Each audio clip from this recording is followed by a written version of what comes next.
I've been involved with Camp Agape for 4 years.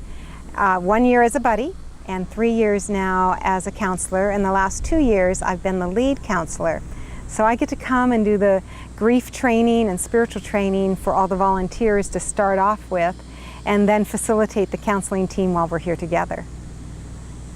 The amazing thing is to watch what happens with campers. When they arrive, they're scared, they're afraid, they're unsure, their parents a little bit unsure and nervous. But from the time they arrive until the time they leave is an amazing transformation. The therapeutic activities that are intentionally provided for each student, for each camper I should say, gives them just these tools for grieving with. What they couldn't speak when they first got here, they now have vocabulary to use, to talk about their grief, to share, to comfort one another even. It's a beautiful process to see. So they experience some of the grief healing through discovering where grief is in their bodies.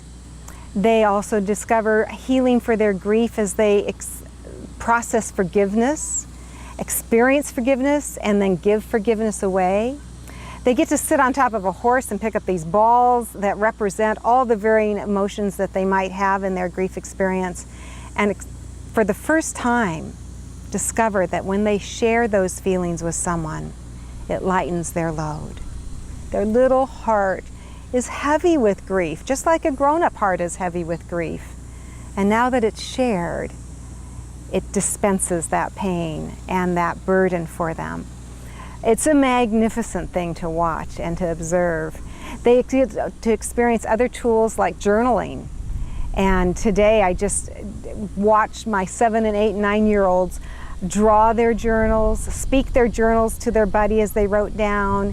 They wrote their first letters to God about their grief and their pain. And now they've got a tool to go home with that they can use any time that they're alone and feeling overwhelmed with their pain. You know, we talked about how scared these kids are when they arrive.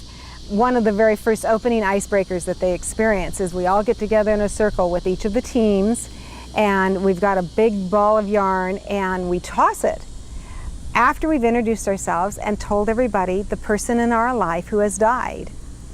After it's been tossed 3 or 4 times, these kids in this circle are beginning to realize, I'm not the only one who's ever had someone that's important to them die.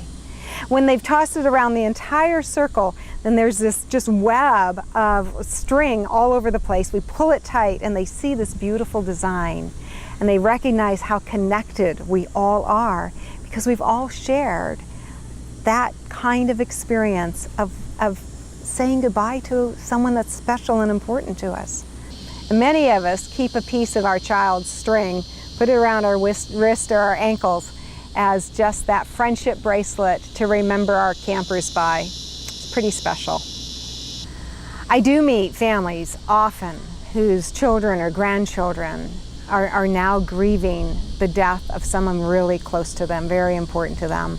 And since I discovered Camp Agape, it's so wonderful to be able to say, well, there's this fabulous place in Texas that takes care of children with this beautiful spiritual blanket to guide them through healthy grieving. Wouldn't you want to just consider sending your kid? And it's wonderful to know that we have such a fabulous camp to offer to children that parents can feel safe with, grandparents can feel safe with, and know that their kids will truly get the help they need for their little grieving hearts.